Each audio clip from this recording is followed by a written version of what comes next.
Welcome to Echoes and Roots. I'm Sabine, and I guide you back to nature, to your inner wisdom, and our ancestral ways of living in harmony with Mother Earth and the cosmos. Hello, and welcome everybody.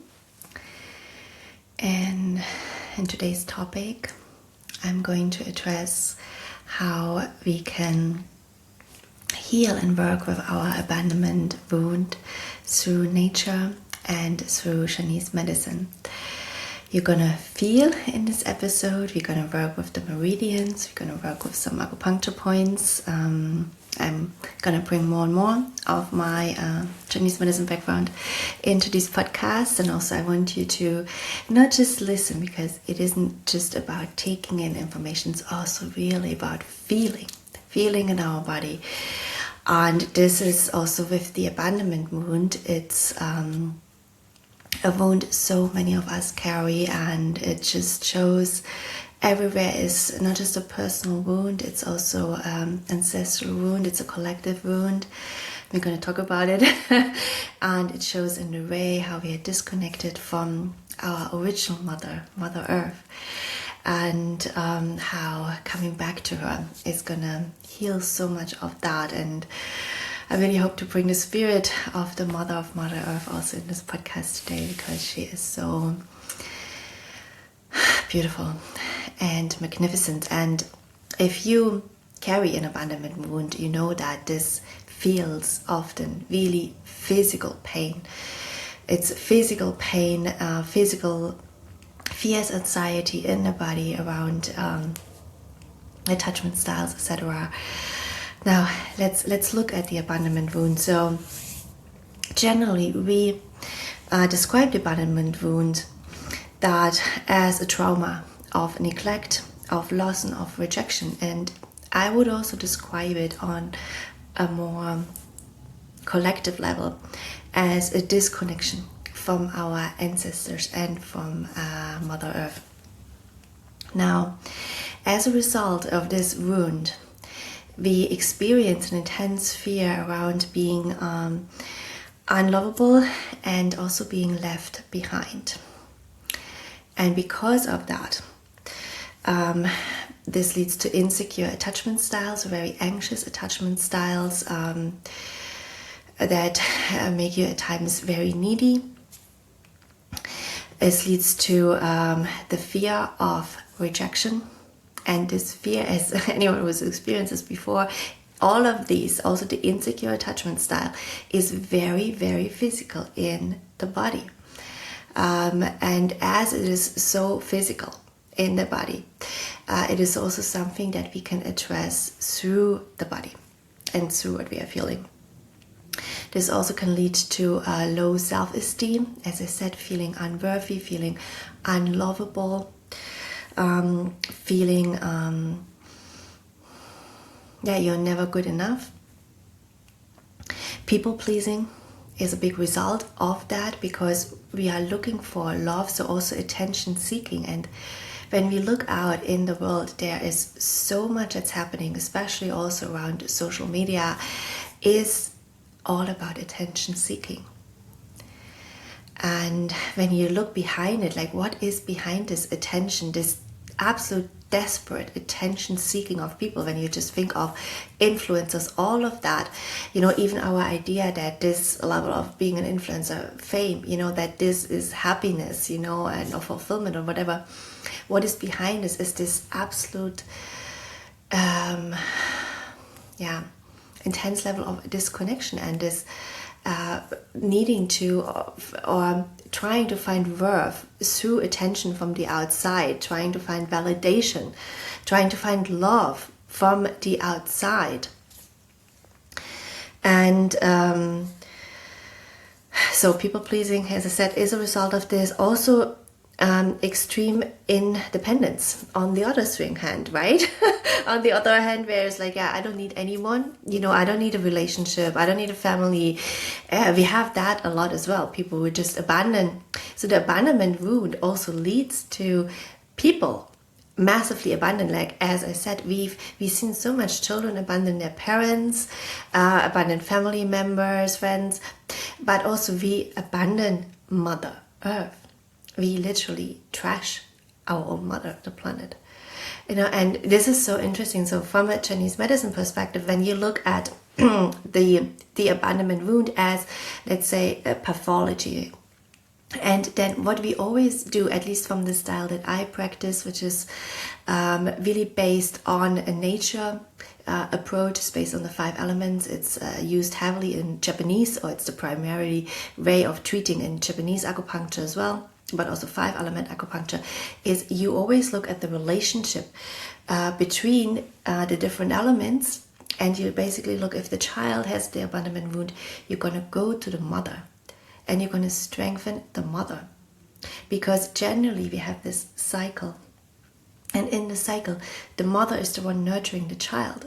And so if the child is in any way or form deficient, you would nurture the mother first, because then the mother can nurture the child. And what we also have, what we see now on Earth, is the child at times can start to act up and literally take energy out of the mother, can take energy out of the mother away, and therefore you also strengthen the mother, because that makes the mother, the boundaries, everything stronger in the mother, so that the energy that the child doesn't anymore sort of siphon, which we do, right? We take too many resources out of Mother Earth at this moment, out of our own mother. So we see that we act up as, because we feel so, I think in a way we have lost so much touch to our ancestral patterns as well, to our culture, to our old ways of spirituality, of nature connection, that we start to feel so disconnected that we take from our own mother and harm her. And this level of independence, right? Also, like, we don't need Earth, right? We don't need the mother, like, but also in a way we don't need relationships, things like that. Then difficulties with intimacy, and as I said, attention seeking, fear, and fear of loneliness. I think the fear of loneliness is so prevalent in all of us, who hasn't never thought about this this of what it means to be alone, and the thing is, of course, we are actually never alone,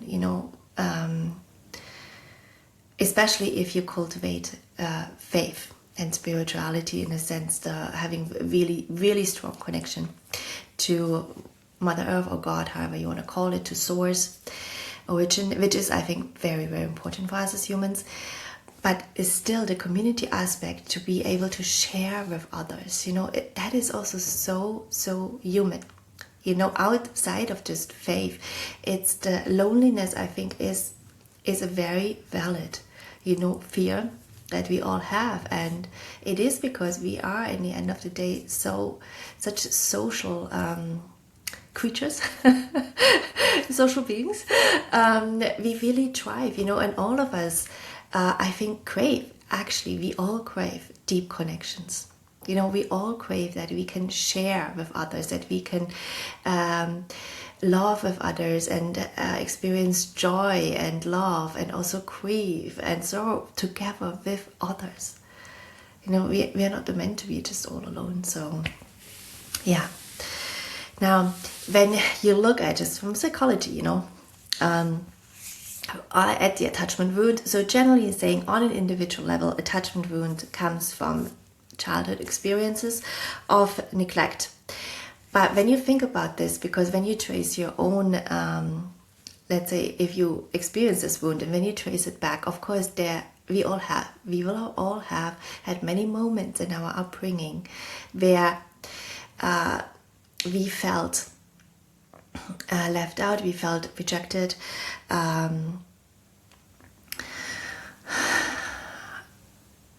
we felt alone. Wait, I need to think of a moment. We felt basically abandoned. But that actually, in so many ways, this already starts actually from the moment where we exit the safety of the womb, of our mother's womb, which is a massive transition for a child. And when you think about also modern day birthing practices, and you think also sometimes, I mean, birth can be very traumatic for both the mother and child, no matter if it's modern day or old days. You know, it can be very tough experiences, and it's not just always the soft landing from out of the womb, you know, into the arms of your mother and your father. It's like, it's not always like that. So, and the other day I was listening to this absolutely beautiful concert of a friend of mine. They're singing songs all in devotion to the mother. It was so amazing. And before one of the songs, the choir, how do you call it? He's not a choir leader. How do you call the person? It's like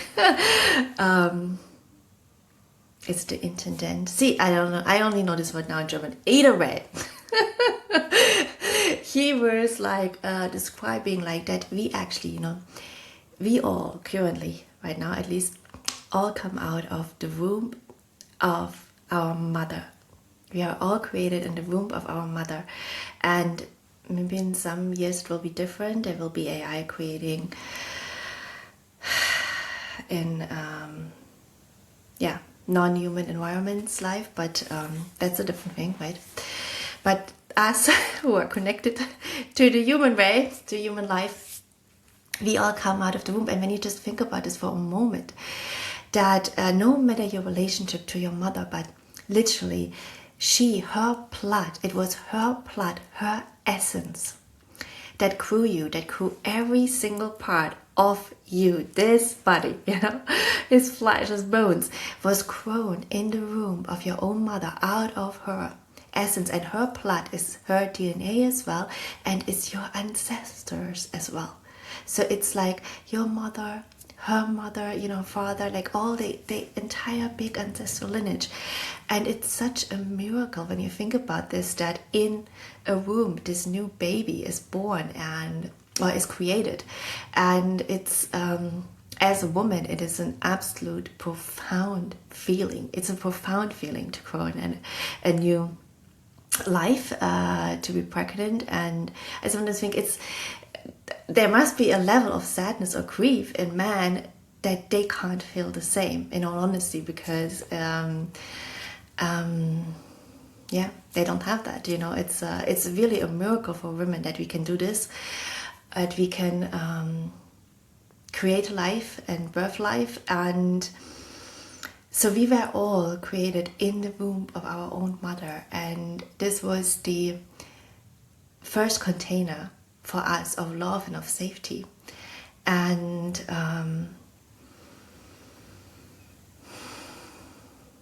the womb itself, and you just imagine for a moment, you are in that womb, you know, you are in the waters of the womb, and you hear the heartbeat of your mother, and just is an incredible feeling of safety and also of love. And when you didn't have that, it's a really nice visualization to go back into, to really imagine you are in a womb of your own mother, or just in general of the mother, and you should create this feeling inside of your body of just, you know, safety and warmth and love, you know. And you can even imagine, which is really nice because you want to have the connection to your father too, you could imagine you are in the womb of your mother and you feel the hands of your father on the walls of the womb, because through the hands here we have the heart. There's a pericardial acupuncture point, which is part of the heart chakra. This is how we can give such incredible healing through our hands, because we funnel this healing energy through our hearts, coming down into the arms and then out in our hands. And you would feel this from your father, you know. And you can, again, if you have a difficult relationship to your mother or your father, you can just recreate this experience for you in a visualization. And you're feeling this, and we can all feel this for a moment, just imagining you are in a womb and you are swimming in waters, and this waters is just like glowing, you know. It's just, there's so much beautiful, like little light tingles in the water, and you will feel sound there, you know. And first moments you hear the heartbeat of your mother, but you also feel through the water, you feel her love. You just feel this this incredible love for you, for this new creation. And then imagine you feeling, because you're touching the walls, right, of the belly of your mom as well, you're feeling the hands of your father coming onto your mother's belly, and you feel out of his hands, you feel the love that your father has for you, and it's literally flowing through his hands into you and combining with the love of your mother. It's like kind of recreating the moment where you were conceived, where they met in love, you know, and they are two bodies united in love. So you can extend this little visualization for yourself, but it's a really nice way to feel again the safety. And then imagine like when we get born and we exit the safety. And in one of my last podcasts, or two before, you can check it out, I've talked about that the original birthing rites were really, conception and birthing rites were done in water, because this would be the most coherent way to conceive a child. And we had these, oh my god, I seen one of these sea caves that we used in the past for conception rites, and with very sacred, there's a waterfall coming through the sea cave. It's absolutely incredible place, and I was just like kind of in my memories of past lives taken back to how it was to meet there, you know, in the ocean, the sea cave in the ocean, and how to be in these incredible waters, these absolutely sacred waters, plus the water coming down from the island, from the mountain itself, and then to conceive a child there. It's like we had these really magical experiences in the past, and we were so connected to nature. But and then birth was also happening again in water, because this is in so many ways you can infuse, the water was infused also with sound in this way. This is how you create a very coherent field of energy for the baby to come in and to be born into an absolute field of love. Now, nowadays, you know, we don't always have that, but that's why it's so important when we are becoming adults, and when we are realizing, okay, there was a break there in let's say feeling love, feeling welcomed, that we then create this for ourselves, right? That we then address this wound and really go back and know we are loved, know we are welcomed. And when it comes to Mother Earth, she actually, when you really go out in nature and have experience with Mother Earth, you can really feel how welcome you are here on this planet. That really the mother, she is so, I'm talking about the planet now, she is so incredible, you know, she is so incredible. Like her love for us, no matter how at this moment, you know, we forgotten her, we neglect her, we trash her, she still loves us. She is, in some ways, sometimes to me, Mother Earth is the absolute epitome and one of the very few examples of actually unconditional love. Because when we are honest, like I had this conversation the other day with a really total random stranger, I don't even remember, but we were talking about, you know, unconditional love. And as a human, when we are honest to ourselves, it is so hard to love unconditionally. We usually love conditionally, you know, we do have expectations on people, if you're very honest. So I think the unconditional love is really what we receive from our connection to Mother Earth. And that's why, you know, we had in the past all these ceremonies with Mother Earth. We would so much engage with her and be with her and meet at her sacred waters, meet at her sacred mountains, at the lands, like, because there we could feel this absolute unconditional love that she has for us, you know. And it does remind us that we are all here welcomed. This is our home, you know, that we can create here our home.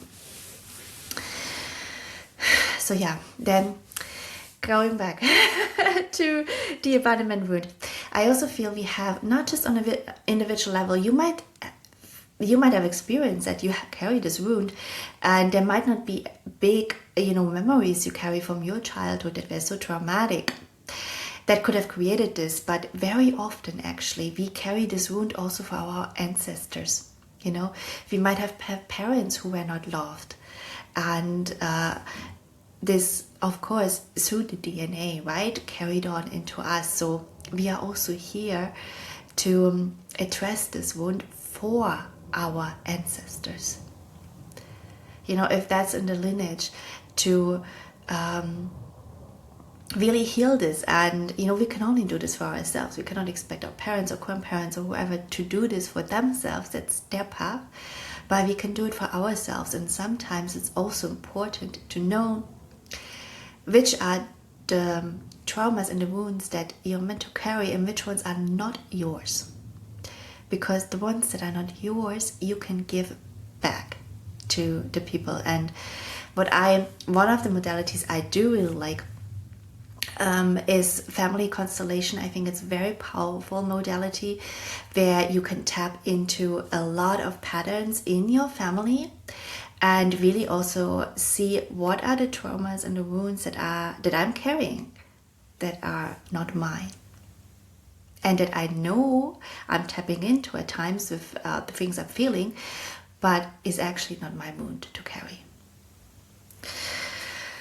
Then collectively, I feel we do have a massive abandonment wound, because, and this has been passed down through many generations due to policies basically that break cultural, familiar and spiritual ties. And when you think about this, just think about the indigenous civilizations on our planet and all the genocides on the indigenous civilizations. Think about our own culture, all the wars that we had, that absolutely break any ties, to our familiar. They break up families. We had with the First, Second World War, we had a massive loss of men, of the masculine on the planet.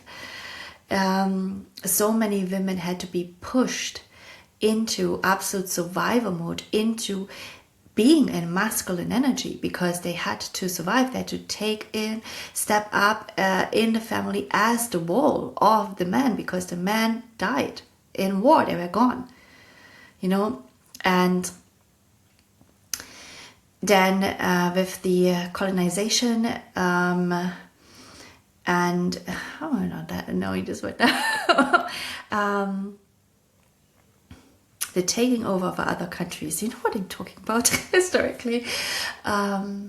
It's colonization, but there's another word for it. Either way, like so many of our indigenous ways have been lost, and these were ways where we literally held together as a community, where we really had this living as a family. In the concert also that was dedicated to the mothers, we were also addressing that nowadays mothers have at times a really hard time, because there is no longer a village to raise a child. There is a mother to raise a child. And some of these modern trends, when you also look at, for instance, the thread wife, that's very much promoted in the spiritual field. The thread wife is a very alienating way of, raising children, because again, what is it like? Yes, the woman stays home and the man is the provider, but this is not happening anymore in the context of a village where the woman has actually the support of others. No, it's like she's all on her own, and yes, she doesn't have to go out and work, but still she does everything by herself, pretty much, and she doesn't have usually the wider, because very often what you find, what is very common in these spiritual circles, is that those people have fallen out with their families.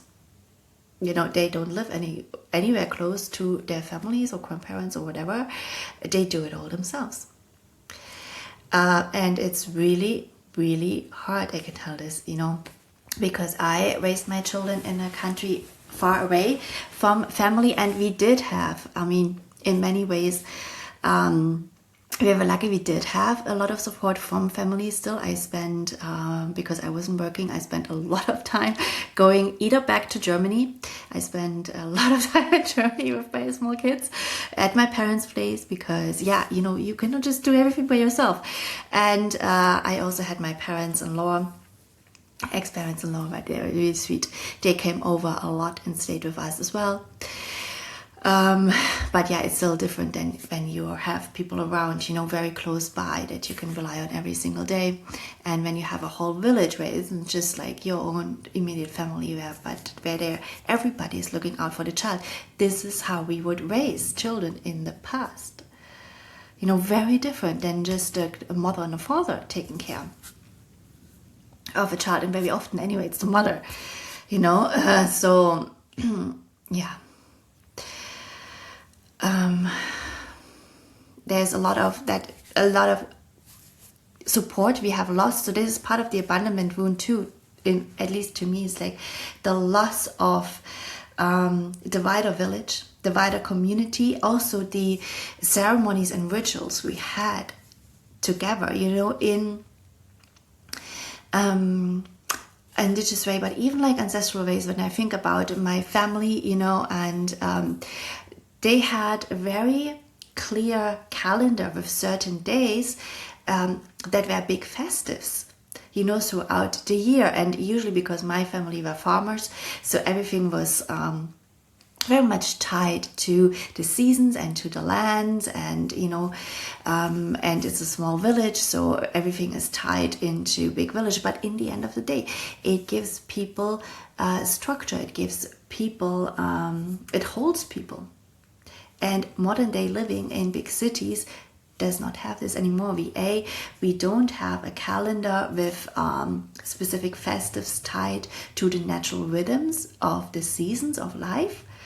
You know, we may have like some religious festives or whatever, but like things like, for instance, Valentine's Day or whatever, like, what's the meaning? You know, like, what on earth other than just being like for consumption? You know, to buy things, like what, like, where's the tradition of this? You know, like, I mean, yeah. So in the past, there were traditional festives that were connected right to harvest. For instance, we just had Beltane beginning, energetic beginning of summer that was celebrated, you know, across so many civilizations that lived close to the land, because it makes sense, you know. It's the kind of thing, oh yeah, it's the energetic beginning of summer. It's like the planting season is like changing, and it comes along with us changing like the work, right? We are like growing our own food, planting, like the lifestyle, etc. So it all was connected. It all made sense also with how the weather patterns, the earth is changing, you know. It's like, yeah, and that holds us. It gives us a container. It gives us grounding. And then, of course, the spiritual practices as well, the spiritual ceremonies we had with the land as well. And that made us also feel connected to the land. We've lost so much of that. And it's such a, when we come back to this, you know, to have ceremonies where we like fire, water ceremonies, where we come to our sacred sites and honor them and work with them. It just gives so much, it gives meaning to our life, but it also gives belonging to our life. And our ancestors, so when we talk about Mother Earth, like, because she's a woman, I so much love this, you know, Mother Earth, she's a woman and she has her male counterpart. This is parallel Earth and our parallel Vaka. There is the masculine Earth, and you can incarnate on parallel Earth. It would be very interesting to actually know what life is like. I'm sure we had incarnations on parallel Earth, but I just cannot imagine for a moment. I think it's nice we are on a female planet. I'm really wondering how is, yeah, anyway, you know, there you go, too much into the mind about parallel Earth, but you know, she's a woman. And as a woman, of course, when you think about the elements of Mother Earth, they are strong at times, right? The energies are at times very strong because, well, you know, women are like quite expressive. We have some passion and energy running through us. And so what we did in the past, and it's so amazing. So we would build all these temples at very specific sacred sites of Mother Earth that really would align with the sacred waters, with the ley lines, but also these temples. And when we would come there together for ceremonies, you know, and we would sing, and literally when you sing and dance, you shake the earth, which really keeps the waterways and the ley lines in balance, because it's just kind of the same as I was teaching you, when we tap the body, the meridians, it's like make sure that the energy doesn't get stuck, basically. So we did the same. We would come together on these places where we could access Earth's ley lines, Earth's energy lines, meridians, and her waterways very well. And then we would dance, we would sing, we would remember her, like we would sing in her honor.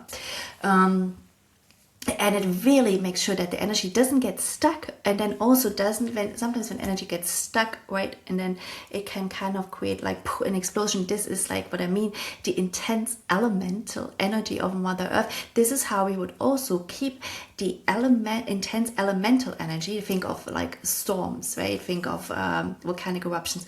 How we would keep this in balance, pretty much in check, as to say. Make sure everything is flowing in balance correctly, so that we don't have constantly earthquakes and eruptions and all of these things. So that's how we would take care of the own mother in the past. And yeah, it's beautiful.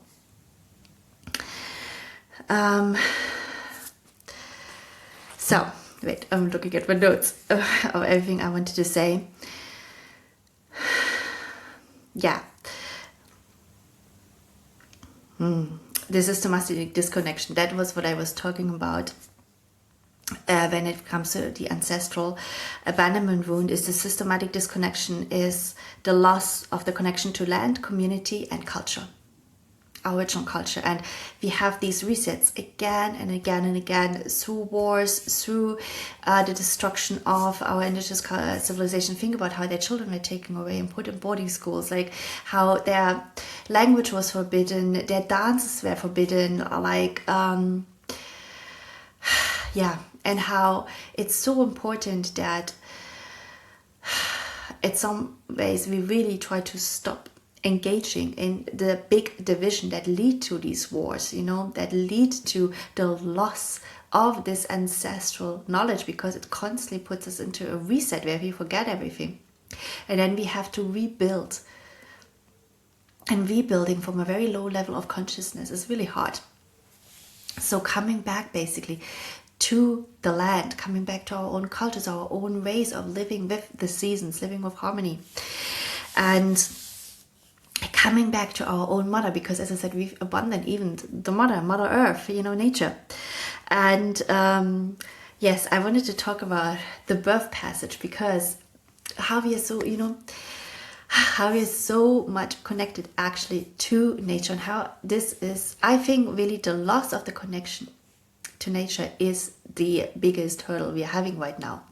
You know, I don't think we need more technology or whatever, more anything, and even more consciousness level. I just think, to me, the path we are on is actually remembering the old days, where the old ways of our ancestors, where we were connected to Mother Earth, where we are connected to natural cycles, to nature, to the seasons, to living with the land, to living off the land, you know, to honor the land, to manage the land in so many ways, without actually taking resources away, without taking too much, without destroying our own mother. So remembering that is really, to me, we are on a path of remembrance rather than on a path of whatever, you know, consciousness. So when we come in, the normal incarnation passage is you go through the sun, then you go through one of these incredible, we have these mother mountains incredible consciousness where literally Mother Earth incarnated again as it's like a female goddess in a way into a mountain structure, and we have many of these mountains on Earth, that provides a passage for souls to come in.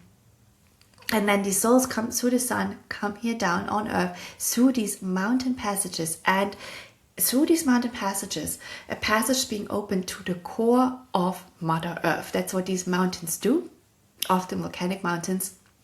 And then we go through the core of Mother Earth, and this is where we get a massive imprint as a soul into the song of Mother Earth, because the core of Mother Earth is holding her song. So when you think about, because everything is consciousness, is a soul, when you think about us as well as the planet, so the most non-matter existence of the soul is the first form of creation, is sound. Also in our time matrix, what comes from God, the first form of creation is sound. So you as a soul, you, me, plus Mother Earth, we have a sound, a song, a soul song. And from this sound, light is created, and then what is then created is the physical. So this body that you're having is actually your soul. It's the physical manifestation of your soul song. And that's why everything is in the body. Everything can be healed through the body. And everything can be accessed through the body. We don't need to go with our consciousness anywhere. It's like the soul here is here. You, like everything is here. The higher self, what you always talk about, is here. It's not up there, wherever. It's here. It's down here. And so when we incarnate with our own soul song, and back then we are still a soul, right? We have not formed yet flesh.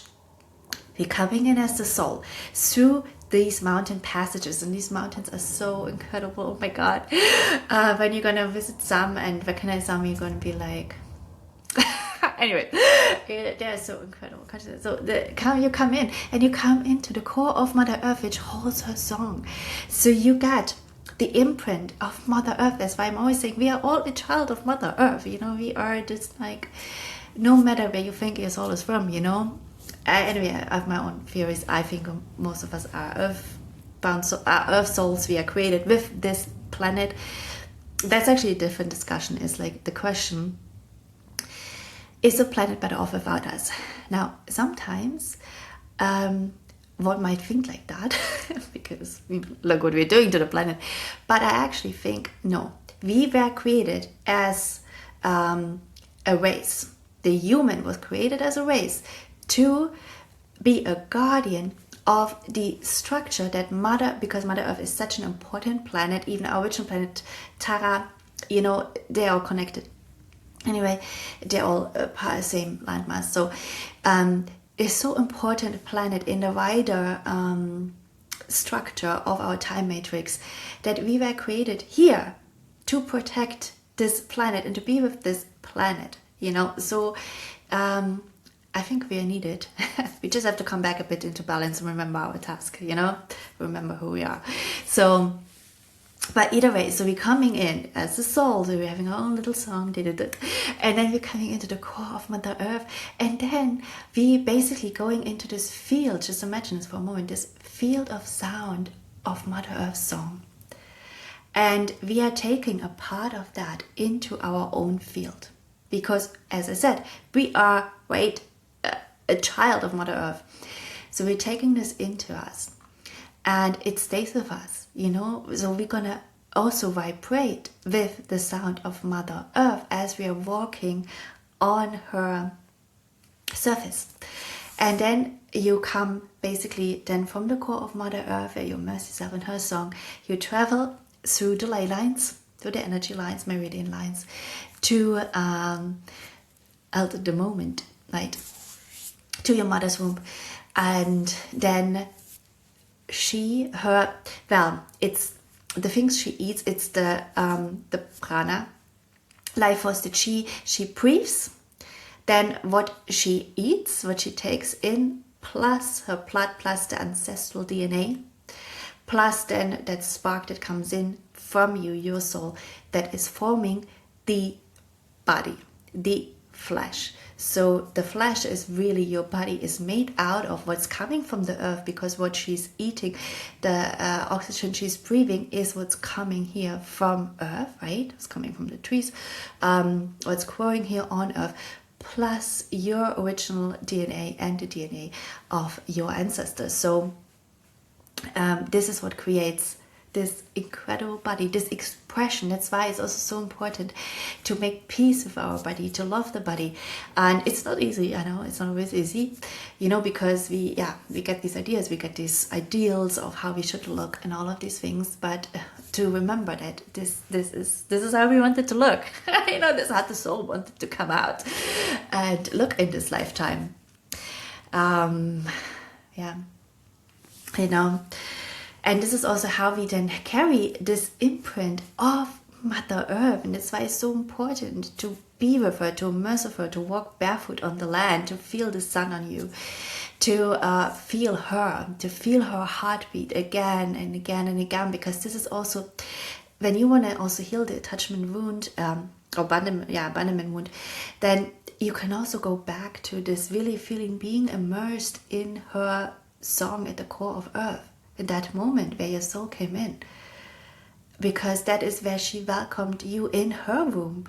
In so many ways, the core of Earth is her womb. It's the womb of Mother Earth, and where she literally welcomes all of her children. I've got this too as a message so many times. You know, she calls in her children. She calls every single person's born here is being called in from Mother Earth. You know, and it's something somebody told me last week, which is so important, because sometimes, you know, we think, wow, there's so much duality here, there's so much darkness as well, but the darkness serves the light. And it is very true. The darkness does show us where we are wounded, where we don't feel love, where we need to heal. It, in the end of the day, serves the light. So everybody that is here is being called in from Mother Earth. And I think there is sometimes a really big, you know, movement in the spiritual field, especially about escaping Earth, or Earth not ascending, or all of these things, you know. And I feel this is a massive, to me, this is a massive wound of abandonment. It's not being addressed, where you want to get away from this planet, where you don't feel home on this planet. And yes, sometimes it's hard as a soul to come in. But I just feel this planet is the most incredible thing. You know, the Mother Earth, she's the most incredible consciousness, you know, and being here, being alive is a gift every single day. And for us to just feel that, to be with her, is just so, yeah, it's a big thing to heal and big homecoming. And what can happen in nature as well as in us is when we feel this abandonment, nature and parts of our heart become dormant. So we see this a lot in nature. I see this a lot as I'm communicating a lot to trees and to stones. I love, oh my god, stones. Like, you know, I talk a lot to trees since many years. So it's like you need to, it's a relationship you need to develop. You know, they're not just gonna start talking. But I've done this for many years with trees. So now I've, like, last years I really started to cultivate this with stones, and now stones slowly start to also speak to me more. And oh my god, stones, like they hold so little crazy secrets. I love it. Like the other day, Stone was telling me something. I was like, I really love it. Like, it's fun. Anyway, it's my little fun and pleasures I'm doing with nature. But what I want to say, so the thing is, though, when nature gets abandoned, when we don't take care of land, basically, when we don't anymore, you know, do our ceremonies there, sing there, dance there, recognize the land, recognize that everything is alive, it gets dormant. And sometimes it's really also for protection, because, as I said, there's a lot of abuse on the land. We have Also the imprint of war, right, of suffering, of children dying, people being killed, like it's massive on the land, and it's harming the land. It's harming because it's a mother. Mother Earth is a mother. She's feminine. It's harming when you think about how much bloodshed we are doing on this planet, how much children we are killing. I mean, when you think about Mother Earth and her heart, just see this. Parts of her have to go dormant. It's like us shutting the heart down because you cannot take the trauma. It's too much trauma on the land, you know. And when we look at indigenous civilizations, so part of what they have to heal, there is a lot of healing there, is, yes, it's the colonization, it's their entire loss of their culture and their suppression, but a lot of the indigenous civilizations also have at some point in history taken on practices that actually harm the mother. They have engaged in a lot of warfare as well. Some of the tribes, they have engaged in human and animal sacrifices in their ceremonies, which is something, I'm saying this again and again and again, I cannot stress this enough. This is harming. It's harming life. It's harming the land. It's harming the Divine Mother. We do not sacrifice any life ever in any ceremony. This is terrible. This is coming from the worship of Baal. This is like, this is worshipping literally the devil. Like, I cannot stress this enough. You know, in our ceremonies, we bring harvest, we bring our songs, we bring our love, we bring our prayers to the mother. But we never ever gonna kill a life for whatever ceremony we are doing, you know. And this is like this, and this has been going on for thousands of years that we have done this. This has started in Atlantean timelines, that we have done these sacrifices, and it's going on also in indigenous civilizations for a long time. And yeah, you know, it's something that I think, yeah, we need to have a big honest look at ourselves, what we have done there in the sacred places, in the temples and everywhere. Where was I? Before I get carried away talking about things that really upset me. So dormant land. So exactly, and that's why the mother goes dormant. And you know, sometimes when I tune back into past lives and I see how alive nature was when we took care of the land, literally, you know, Avatar the movie, like the nature there, like how everything is so alive and glowing and speaking. This is Mother Earth. This is our mother. This is when we take care of the land, when she comes back into the Christ consciousness herself, into the Christ DNA, from a DNA standpoint. This is how she looks like. Everything is just alive and glowing, and everything is speaking and conscious, and it's just like, it's incredible. You can't, like, it's so incredible. And of course, when there is trauma, so the heart shuts down, our personal heart shuts down, the mother land shuts down. Now, what it's been teaching me though, we already go long, I still want to do some feeling, so I need to hurry up. No, but what it's been teaching me though is that how you can, because, so when you find dormant land, you can't force it. That's the thing with the connection with the mother. You have to always listen to her. You have to do, like, as I'm also saying, you cannot just, the trees start talking when you develop a connection to them, a relationship. It's not just like, oh, I want to force myself up on here. Same with ceremonies on the land. It's like, we have to follow what Mother Earth is saying, and we have to follow her pace. She has a pace to everything, to healing, just like how in our body there is a pace. We cannot just blast through healing and think, oh, you know, I do 5 healing ceremonies and now I'm good. Like, it doesn't work like that. You know, everything needs patience. Everything needs patience in this life. Is a bit crazy, but yeah, one has to develop a lot of patience. But so with the land, if the land has gone really dormant, so there needs to be, like, you can do a ceremony on the land to honor it or whatever, but you will see it's going to shut down straight away most of the time if the land itself doesn't feel there is enough container of safety. It depends what's going on in the other lands around it. So what she's been telling me, Mother Earth, and it's so incredible. A very, how do you say this? A very slow way of waking up dormant land and waking up dormant hearts is children, small children. So you just let small children be on the land, play on the land, and for us, for our own healing, means we're going to tap into the inner child. We're going to have some fun and let the inner child out. And this is how we wake up again. Anything that's that we shut down. And it's a very natural, it's a very, like Mother Earth, she loves children. Oh my God. You know, like when she observes, like when she has children in nature, you know, she just loves it because children really get her. Like, I'm talking kind of under 7, because when children turn 7, it's like different phase of development and they are more externally focused. But under 7, like children just get her, and it's like, oh my God, she loves children. She absolutely loves children. And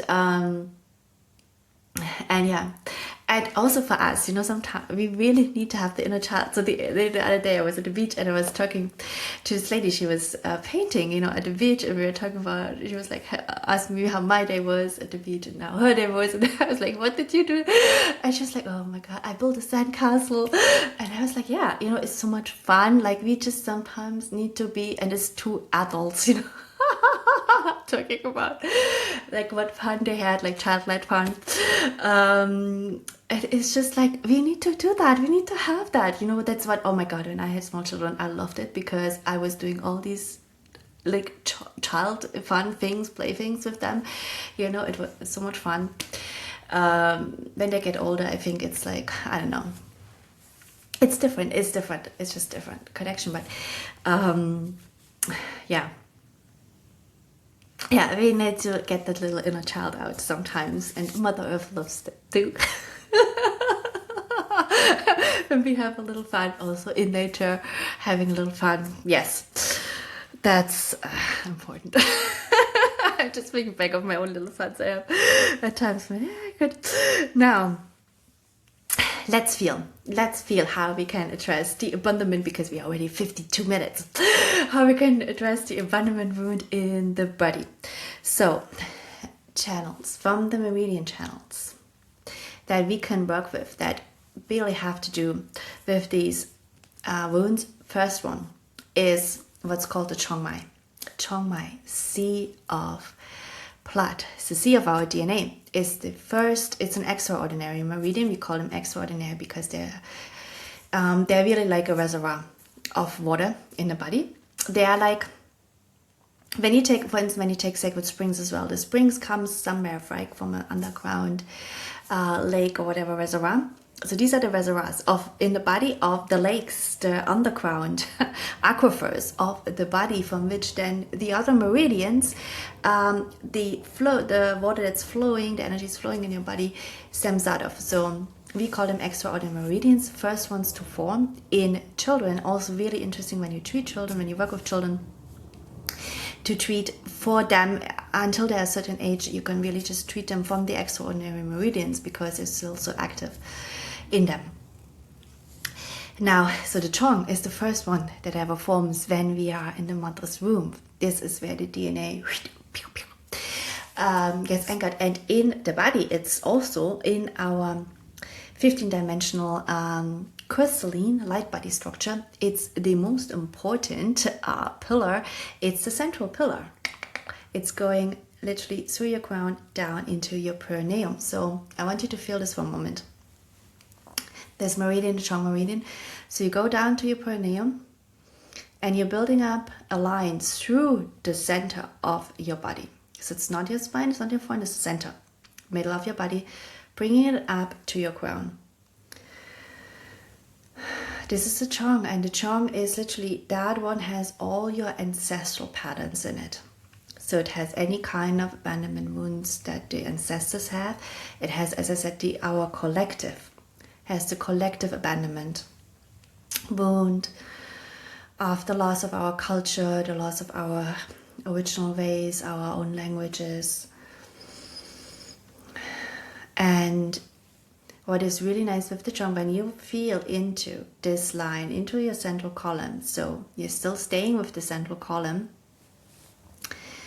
you're gonna grow roots down. This is like a lot of the exercises, visualization, where you grow roots down, and you grow them down right from your perineum. You can also go through your legs and then into your feet, but you're literally growing roots, and make the roots go deep, deep down into, through the different layers, through sand, through earth, through stone, through water, down to the core of Mother Earth. So you're imagining you are anchoring your own roots, thread of energy, into the core of Mother Earth. This is where her song is, where her center is, her womb. And through that you're bringing it up, and it comes into the central column. And actually, so one of the next podcasts I'm going to do is on our light body structure that builds the physical body. We don't have just 7 chakras, we have 12 chakras, plus we plugging into Mother Earth in the 13th chakra, and 14, 15 we plugging into the galaxies. So we have a 15-dimensional chakra system. And number 13, our 13th chakra, is the core of Mother Earth. It's the same as her core chakra. This is how we are plugged in all the time. It's through this chakra, central column. So you can always imagine you have this connection deep down into the core of Earth, coming up through your perineum, up central column, top of your head. And in one of my next podcasts, I'm going to also teach you to make the other connections to the chakras just above you, outside of your body. Now,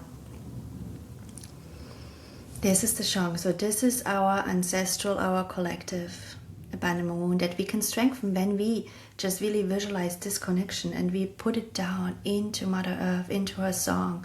That's our connection. That's where we get the love from that we maybe didn't have, the love that we didn't feel. It's the mother gives love. She has the unconditional love, our planet. And I always remember going back to nature, going barefoot outside, feeling the mother. This is when we are barefoot, we really feel this connection.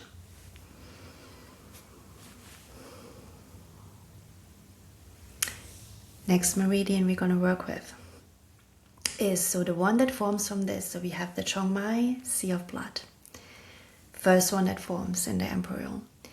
Out of this forms the yin and the yang, the feminine and the sort of masculine, the two polarized energies. So that's why it's a trinity, right? It comes out of, this is a trinity system, just like how the God field, 13, 14, 15 dimension, is a trinity field of sound, from which then the plus and minus form, like how we have Mother Earth, a feminine planet, and she has the counterpart. Now, so from this forms the front, starts here, Ren channel goes down the front, and the back is the Yang channel, Du Mai. So this is the Ren Mai, and here going up over your spine, down again to the perineum, Du Mai, they meet, they form this circle. Ren Mai, perineum up, center line, until here, and then Du Mai coming up. Meeting in the mouth, that's why we have, when we want to connect these yin and yang flow, we usually have this exercise in a lot of our breathings, in Qigong breathings, in Taoist breathings, where you put the tip of your tongue up on your palate, upper palate. That's how you connect this flow of energy. But now, I just want you, because a lot of the attachment styles are actually recorded in the Ren Mai. The Ren Mai, this channel here, central line, yin energy, is the yin energy, is all the experience up to age 7. Then from age 7 on, it's the Du Mai. It's like when you as a person, it's in a way the relationship to the father, but it's also a lot about you going out in the world. You know, you forming who you are. You having experiences with other. The first 7 years is really about your experience with your mother. You know, that nurturing, that container, that safety, that home. And you see it a lot in children that when they are after the age of 7, they become much more attached. They go a bit away from the mother, become more attached to the father. And it's important. And then actually, ideally, at the age of 14, they have a mentor figure, especially for boys. So because they will kind of then sort of have their detachment a little bit from what their mother and father taught them. It's like the teenager years, right? Where you really need to rebel. You need to rebel in a way against what you've been taught, because you need to form your own personality. And so you ideally have this mentor figure. And that's why I'm saying it's never just the parents, it's a village that's raising a child. Yeah, it's a bit harder nowadays, modern day structures, but that's how it is. So we're going to tune into the Ren channel, because this is a lot of the, when you think of anxious attachment styles, what's the other one? When you're not anxious, you're like, never say the word. You're avoidant, or you can be combination anxious and avoidant. You can flip between the both. Or you can just be securely attached as well. Oh my God. So that is generally, that is held in the Ren channel. In the Yin, that's why also a lot of healing of the abandonment wound has to do, because it's a feminine energy, with nurturing yourself. And what the Yin needs so much is boundaries. Boundaries. It's like you really like pouring first into yourself, giving that love to yourself, giving the attention to yourself, not people pleasing, right? It's like you constantly not this way, but you constantly go over your own needs. You reject your own needs. No, it's like, no, you're pouring into yourself first. You're recognizing your needs, you're valuing your needs, you're respecting your needs. And you're having boundaries up towards just over giving, you know, or a lot of times with the abandonment wound, we can like run after people who are actually not available. Because that's like, okay, yeah, that's what we know, or we're going to get abandoned, or that's the feeling, you know, that we recognize. And then we think we should attach ourselves to people who are, whatever, like physically or emotionally, just not available. And the healing comes when you learn to basically no longer go after these people at all. You know, be like, no, you know, this is not where I want to be. So, Ren channel. Now, when you just want to imagine, like these reservoirs, actually, they don't have a specific direction they flow, because they're reservoirs of energy. But you can really just feel into coming up from your perineum, over, center over your womb, over your front line, up to the mouth. And this is really also the channel where you can just place a hand on your lower abdomen and on your heart. Just feel it's connecting this channel. That's protecting in a way a lot of your, it's protecting all of your yin. It's connected to all of your yin organs. It's the yin energy in the body. It's the reservoir of yin, basically. So from the chong, from the DNA, the blood, the reservoir of yin and the reservoir of yang is being formed. And this is the yin one. And that's also really where, you know, we have the heart, and we're gonna actually do a point here in a moment. But I just want you to feel from just the connection, Hara, heart, lower abdomen, heart,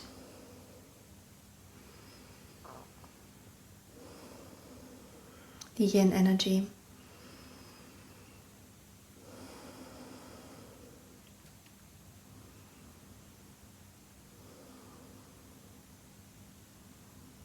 and we're going to warm up our hands. We're not going to tap. Now we're just going to hold a point, because this point is very sensitive, and you can tap along this meridian. Wait, let me just, I want to show you all more.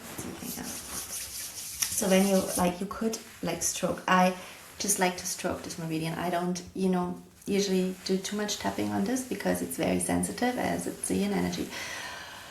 But we're going to do a point called Ren 17. And Ren 17, fourth intercostal space on your sternum. It's usually at the level of your nipples for men. For women it can be slightly different, but you're going to feel into this. And it's really about feeling, because yeah, there's a description, right? But then there is feeling, and I just want you to hold with your fingertips. And you will feel it's a very active point. You'll feel the energy.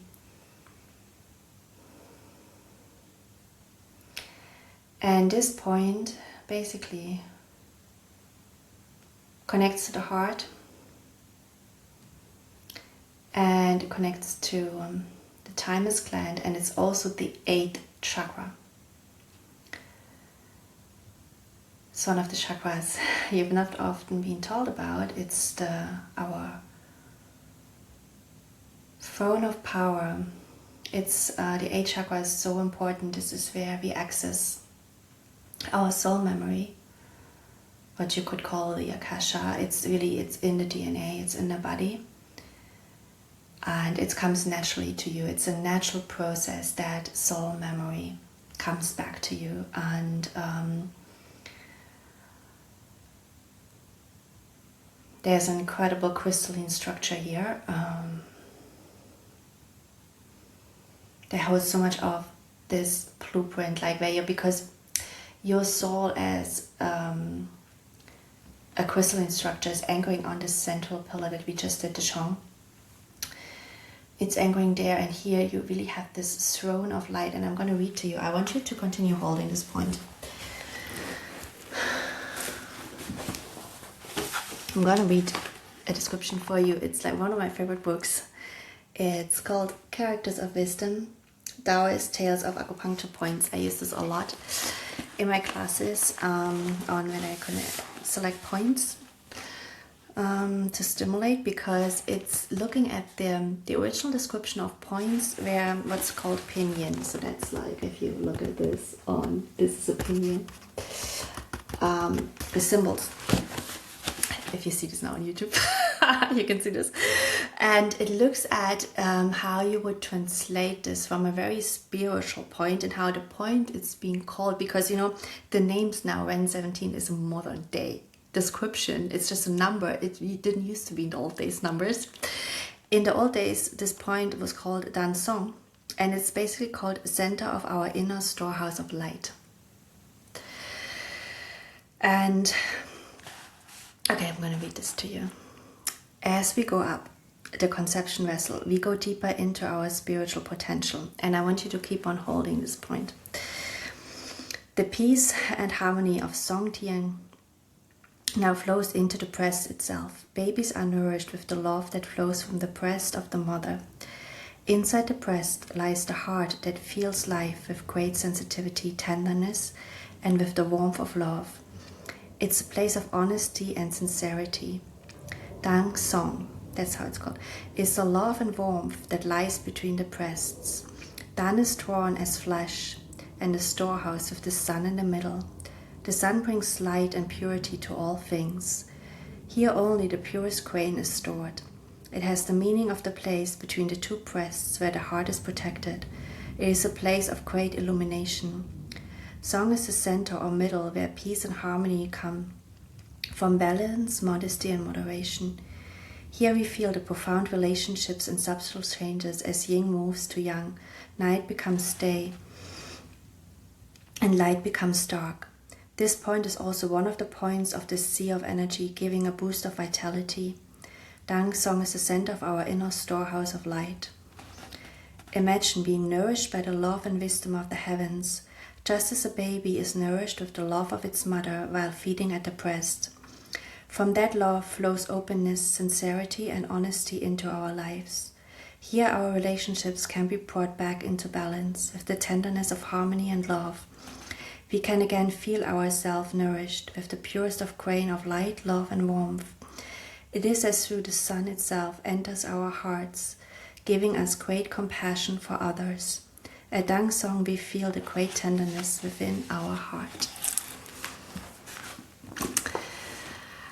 I love this point, it's very beautiful. And when you think actually when a baby lies and feeds on the breast, it's a stimulation of acupuncture points, of meridians for both the baby and the mother. And this point here, just in between the breasts, becomes extremely active when the baby breastfeeds here, and it's giving off so much of the love of the mother. And also because it's our 8th chakra, it's the storehouse of our akasha, of our soul memory. It's giving off almost like this ancestral, like really this ancestral, this soul memory wisdom to the baby. And if you have not been breastfed, if you didn't have this skin to skin, breast to baby heart, because you know the heart of the baby, I mean, usually would lie a little bit lower, but the baby would feel that. If you didn't have that, then this is a really nice point for you to hold. Really, as I said, I wouldn't tap this, just hold this really gentle.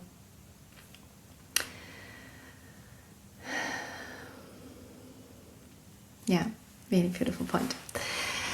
And now is one more point I want to do with you, one more acupuncture point that's connected to the grief you might feel around the loss of our connection to nature, of our ancestral way, of our ancestral heritage, of cultural heritage, the grief you also feel when we work on our abandonment wounds. So the grief we feel of not having maybe felt loved, not of having felt rejected, of not having had this perfect upbringing, or being breastfed, or being born a certain way, or whatever has happened.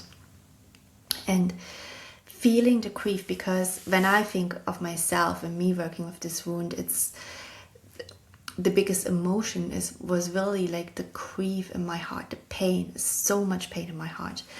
And it's important that we address grief. You know, it's a very physical sensation in the chest, in the heart as well, because you know the lungs are just next to the heart. And this point also here that we just held when 17 done some, it's opening the chest, and it's also opening like the lungs and the heart. And so it's working on both. But what I want to say, it's so important that we acknowledge the grief. You know, we cannot just heal by just pushing everything away and just being like, oh yeah, that's been the experience and that's why I feel this way. Or, you know, that's not healing. You know, we will have grief. And also from our collective traumas of the disconnection from Mother Earth, from our ancestral ways, there's a lot of grief in that, you know.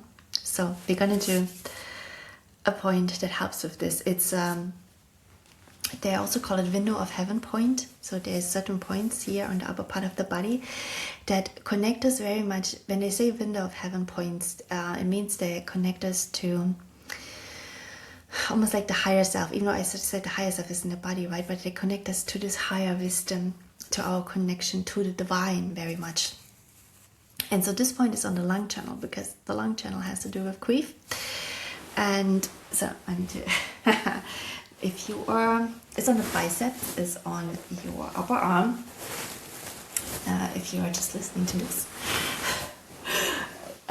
So you have your arm, and then we are the inside of the arm, and you're coming to the crease here, elbow crease, the inside, and then you're going up. So the lung channel follows up from the thumb.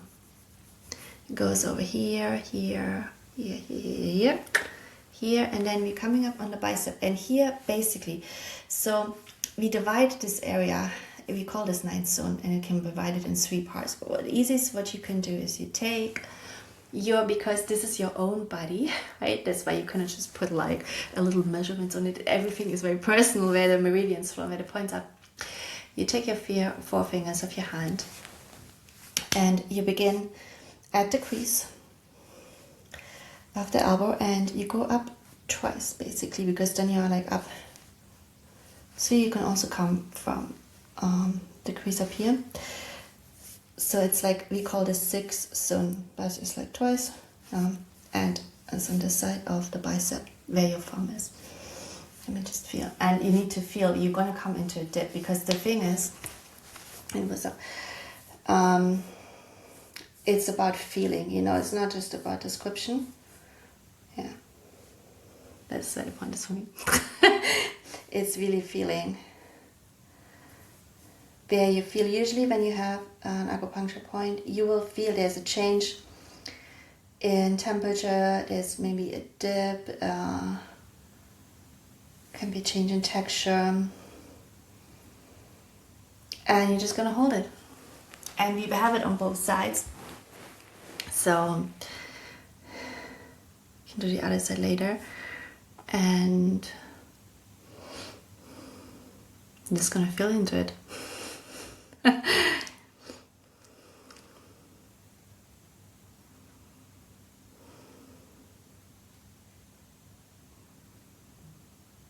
So this point helps with letting go of grief.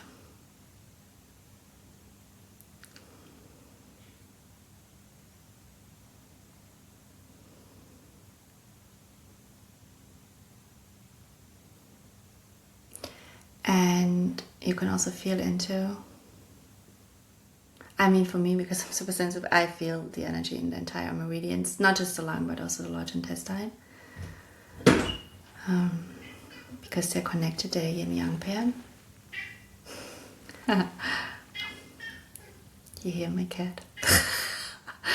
She wants to come in. So you can change sides now. I'm going to show you in a second. I'm just letting my cat in.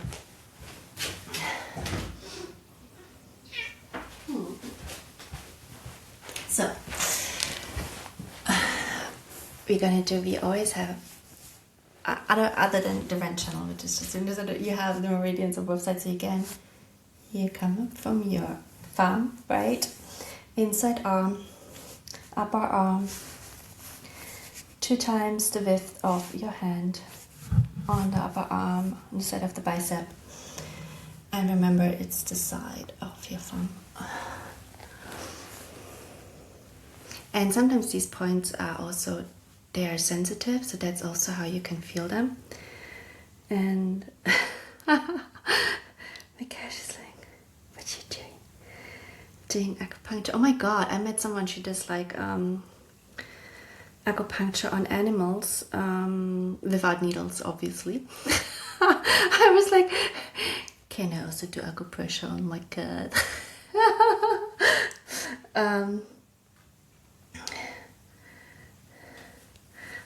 I shall try giving her a little treatment. But then you really, when you do it on pets, you know, or on any animal, you really need to feel, I mean, they have pretty much very similar, the meridians are very similar to us, but you really have to feel into where exactly is the energy line, where is a point that needs to be done, you know. It's not so much going by the textbook, it's more about a feeling. Where does she like need a little stimulation? Oh my god, it's a fun, you know. It's fun, and we can really, it really helps. This like acupuncture on animals really helps them. So it's a great way to treat them, and they do it with. They do, because I also do acupuncture in my treatments. I don't use needles either, so they work similarly. To me, they use Japanese tools that you just hold on the point, so their vegetation is silver, so you have conductive materials that can conduct energy. You can use your fingers, you can use a small, which I also use, press, it's called press tags, tiny needles that you don't feel, that you leave on for multiple days as a plaster. They use laser as well. I don't know how that works. I don't use that, you know. I don't like technology. I just use like the natural way. But yeah, that's how they do it on animals without needles, obviously. Yeah, I do a little bit. I'm just stroking my cat while I'm doing this too. She wants to see, like, she wants a little treatment too. Yeah. Our animals. Beautiful. Now, I hope you could feel into your points. I hope you feel a little bit calmer now. If you like that way of working with your body, you can join my courses. I have different courses that teach you more on acupressure, on working with the meridians, living in tune with nature. These are my seasonal courses. You can always book me for a distance acupuncture treatment as well, or in person if you're in Amsterdam.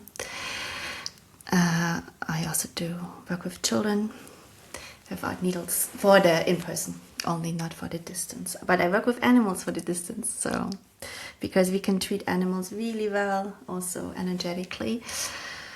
For children, I really want to see them in person because they are.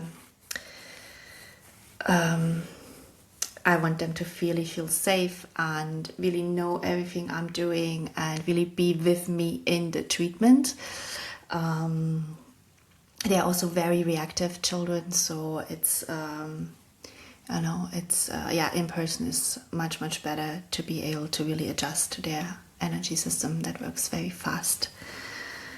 Yeah, so it is. Now, thanks so much for being here with me, for feeling the mother, for feeling yourself, for feeling your body. And hopefully see you next time. I wish you a lovely 2 weeks. I'm gonna maybe now do a little treatment on my caddy. Oh my god, it's fun. Life is fun. Okay, see you, and until next time. Follow me on Instagram at Echoes and Roots for grounded spirituality, ancient wisdom, and nature-based living.